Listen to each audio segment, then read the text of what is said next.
Hi. So this is sort of an addendum to my set of videos on how to meditate. I've received quite a few comments and some compliments and some questions about the videos about how to meditate. And so I thought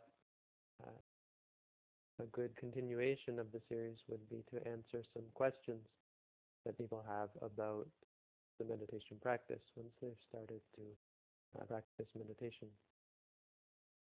So the first question which often comes up is in regards to the actual meditation practice itself, the act of acknowledging or noting the phenomena which arise during the meditation.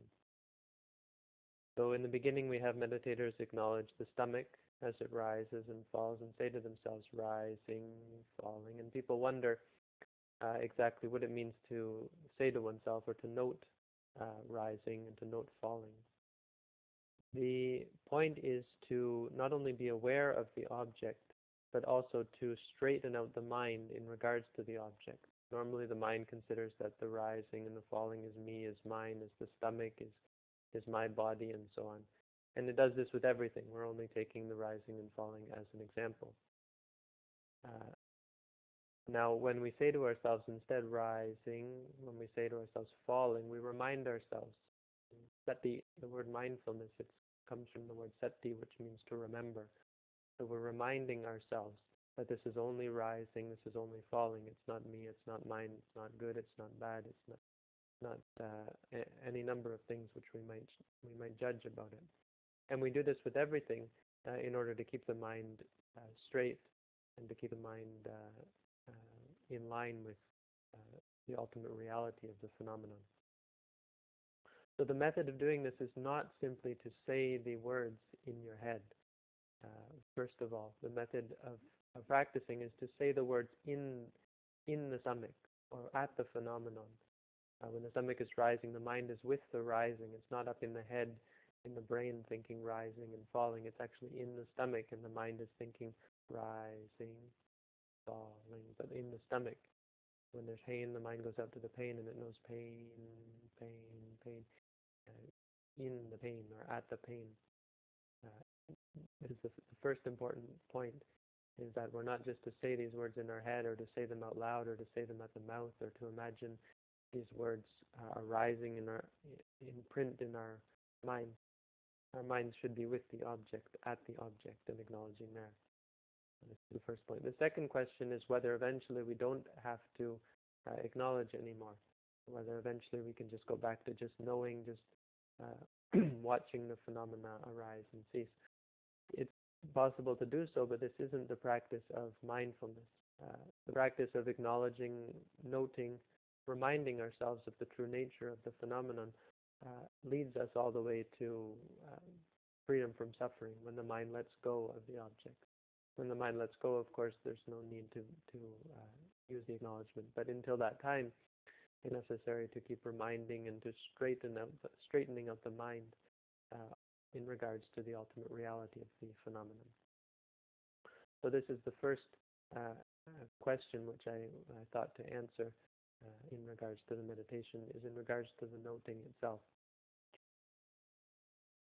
Another question which often comes up during the course of meditation practice is, what are we expecting to get from the practice of meditation?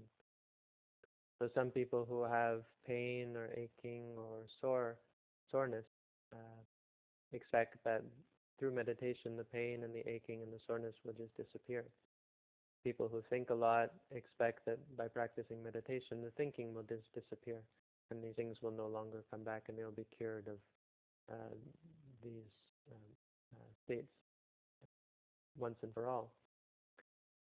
The truth about meditation is that yes, it is to cure the unpleasantness of existence and to bring about real, true peace and happiness.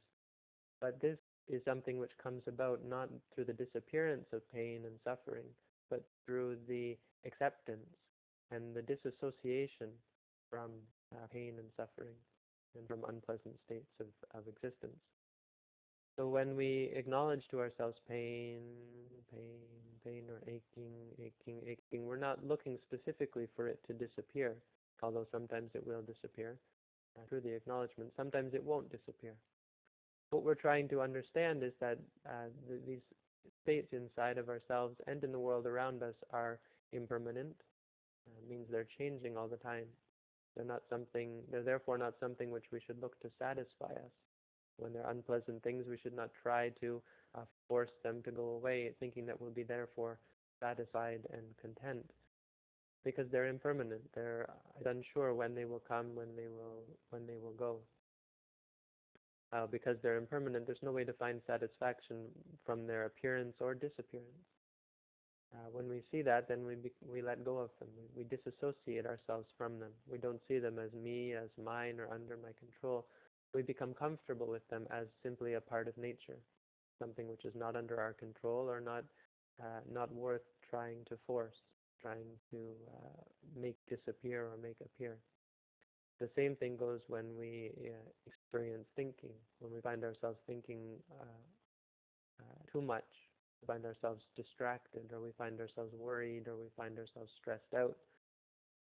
So we think that by acknowledging thinking, or simply by sitting in meditation, that we will no longer have to think. But until we reach the state until we reach what they call nirvana, or the cessation of suffering, we're always going to have thinking.